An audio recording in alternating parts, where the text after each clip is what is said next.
Want to make a Thai yellow curry that's just as good as any restaurant? This one's from my book, The Curry Guy Thai, and I'm going to show you how it's done. All right, so as you can see, I've got all my ingredients laid out and ready to go. It's a good idea. It's easier to cook if you know where everything is. Today with this one, I'm going to show you something a little bit different. Usually I add a little bit of coconut milk to the pan. This time I'm going to do something called cracking the coconut, which you can only do this if you have really good thick coconut like this. I'm going to put about 200 milliliters of that in there. And as it begins to heat up, the oil will separate from it. Now if you happen to find that you have some coconut milk that doesn't do that, don't worry, not all is lost because there's still oil in it, you just can't see it. But that will, you'll be fine. So just give it a go. So rather than adding oil, I'm using the oil that's in the coconut milk for this. And as that comes to a nice good bubble, I'm going to add this yellow curry paste. Now you can use, for this curry, you can use yellow curry paste that you buy off the shelf. However, I recommend making your own. It's a completely different dish and absolutely incredible. And if you'd like to learn how I make my Thai yellow curry, watch this video to the end because I'll show you exactly how to do that. So with this coconut milk starting to separate now, I'm going to go ahead and add my Thai yellow curry paste. And we're just going to stir that all in.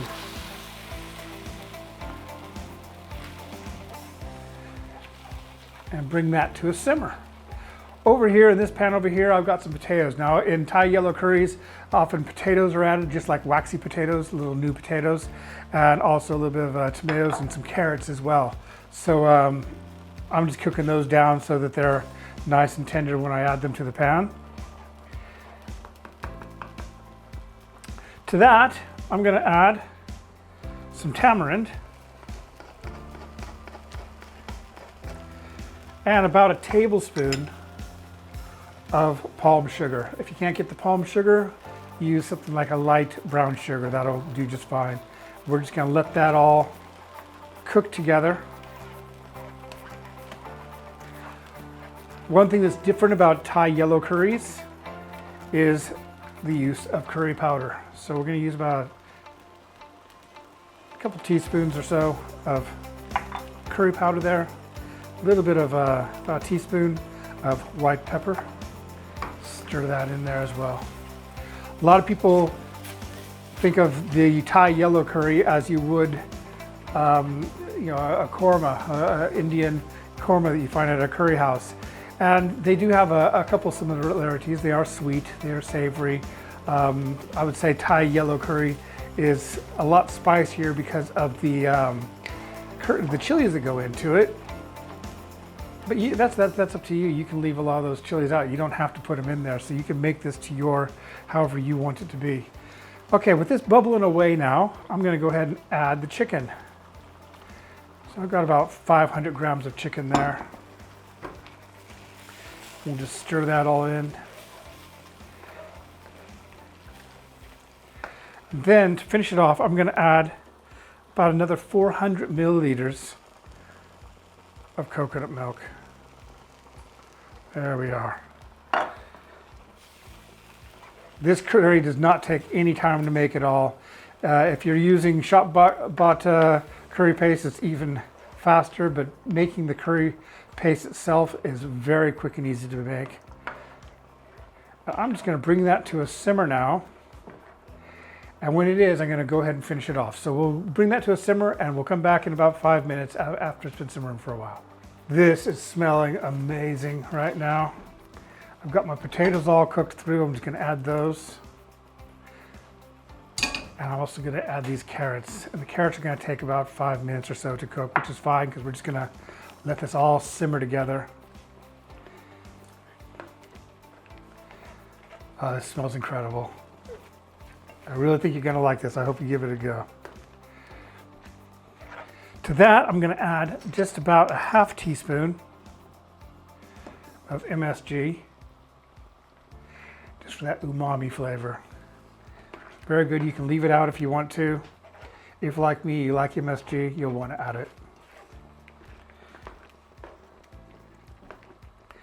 I would suggest trying Thai curries as you go. So I'm going to go ahead and do that.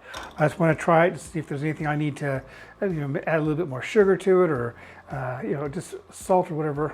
Let's try that.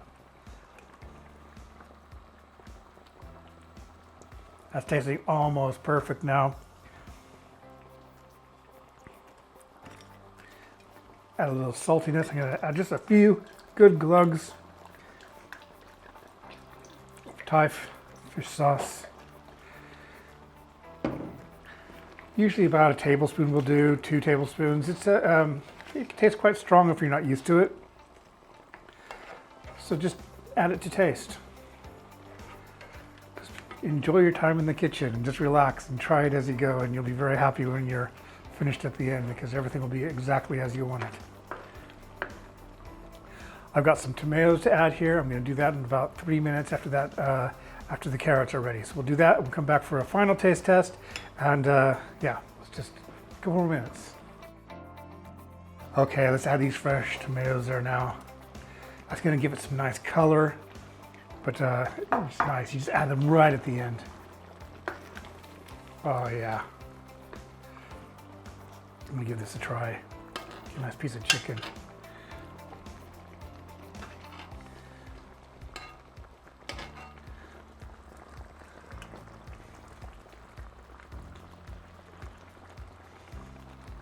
It's spicy, not too spicy though. Sweet, sour from the tamarind. Gets a savory tone from the fish sauce. I'm gonna add a couple more glugs just because I like it. That is so good.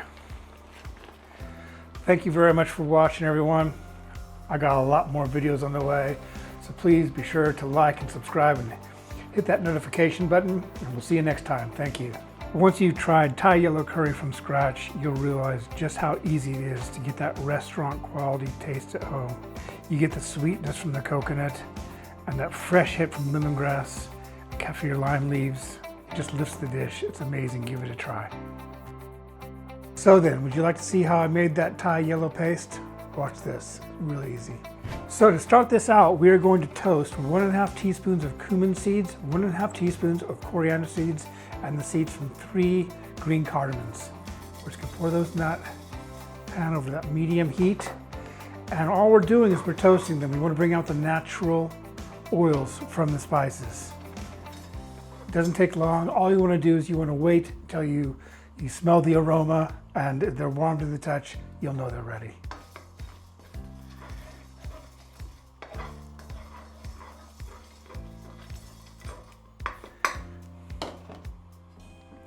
Okay, with those toasted, smelling nice, I'm going to pour those into my blender here.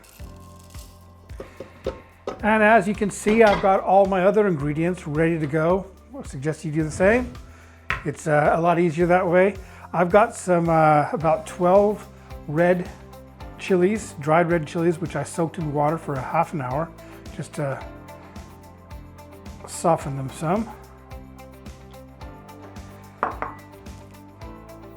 And then got some coriander stems, a little bit of white pepper, about a teaspoon I'm going to use there. And then here I've got shallots, some garlic. Don't worry about exact quantities because I've got them all listed down below. You'll see the recipes for them down below.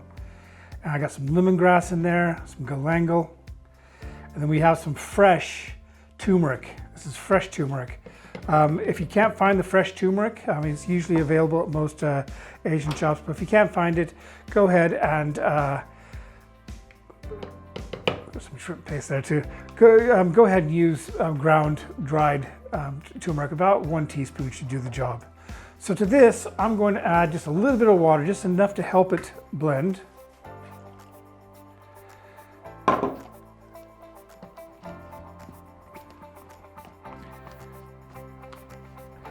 And you can buy this yellow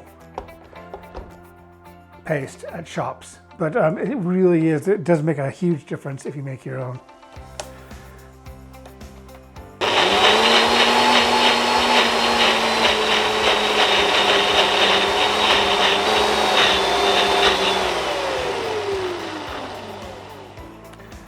right, and there you have it, a nice thick Thai yellow paste.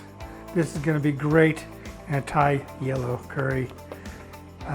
Like I say, you can get Thai yellow curry paste, and there are some good ones, but this it really is worth, it'll just take your yellow curries up a couple notches, I promise. This Thai yellow curry paste is absolutely amazing. It makes the best Thai curry. You get hints of sourness, sweetness, savoriness, and the heat from that chili is absolutely gorgeous. Give it a try soon. Freeze as well.